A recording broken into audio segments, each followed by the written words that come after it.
Right, a little update on the lion portrait. Slightly overdue. I do apologize. It's been a bit mad with kids starting back to school and yeah, lots of things to do.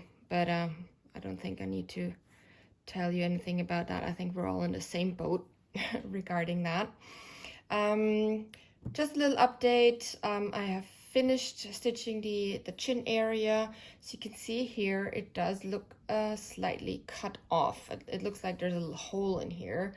There actually isn't, but I'll push that around so you can see that better. The chin area is actually, this is the chin hair, this part here, and all that underneath is mane. The lighting happens to be that this area here casts a shadow on this area and it looks sort of cut off.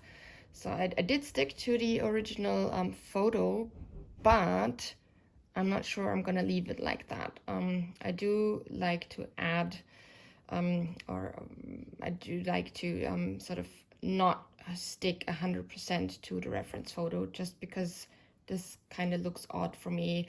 Also, I always do that. Once I'm done with a portrait, I always check the areas that blend into the dark background and see if they sort of look slightly off. And in this case, this kind of bothers me. I'm not sure. I might be pulling some of these colors here. You can see the light browns, beige colors. I think I might be pulling these into this area, but I'm not sure because the portrait will actually finish here. So this will be where the fabric will be tucked underneath the artist frame or canvas. So I gotta see once I'm done what I'm gonna do with this area, but this yeah, this basically is bothering me. So I need to figure out how to finish this up so I'm happy and the client is happy, and yeah, we'll find out. Also, what I've done here is this cute little part. I love this about lions. They have this underneath the chin. They have sort of the mane starting to grow, and it's very sort of rigid, sturdy hair. And in this reference photo, it has really comes out. It really shows the sturdiness of the hair, and I hope I have replicated that well enough. It will be blending into this area here, so it won't be chopped off like that. This area is actually done. I might blend some more, but I think I'm done with it. And yeah, like I'm gonna show you this part here. I have started the mane. If you have watched this before the video, I have had light fabric underneath here.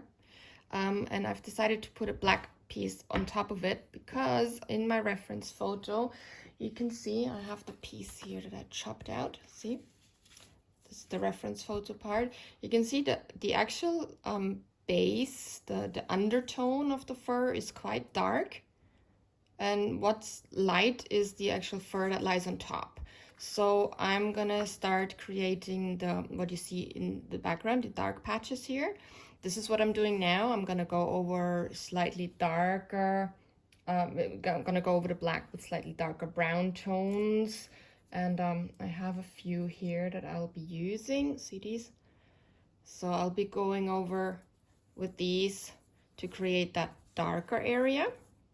And once that is done and filled and the black has sort of disappeared and it's all wavy and furry, I'll be adding then my lighter tones. Again, starting from the darkest to the lightest. So I'll end up with these white hairs. You can see these really, really light hairs. These will be the last ones I'll add on top.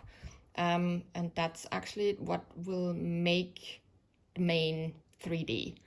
It's all about lighting and shading, and this is what's going to make it pop, right?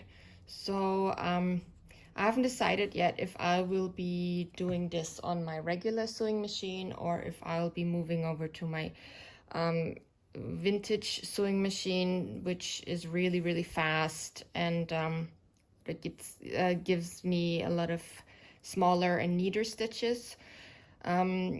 The mane does consist of very long strands of hair. However, as you can see here, I'm gonna put this back, the hairs are wavy, and I'm not able to create long strand wavy.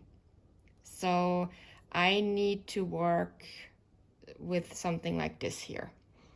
I'm not happy with this yet, but and I'll be pulling a few hairs over on that, so it will sort of lighten up, it will disappear, it won't look as bold.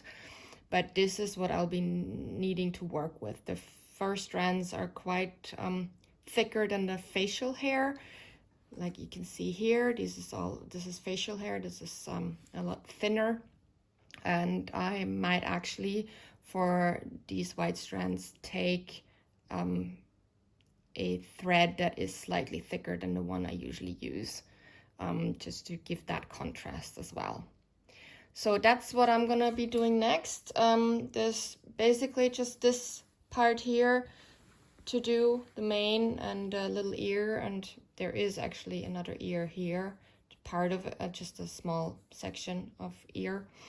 And then I'm done. I hope I will get this done by the end of the month, and I'm looking forward to a few smaller pieces in the future, at least for the rest of the year, because this is quite, well, how to say, it sucks a lot of energy out of me, in a good way, but still.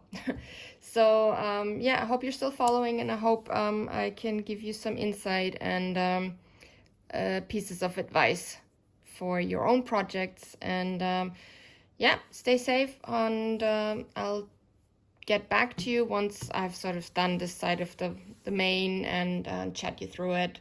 Yeah, that will be it, and I'll be back. Bye bye.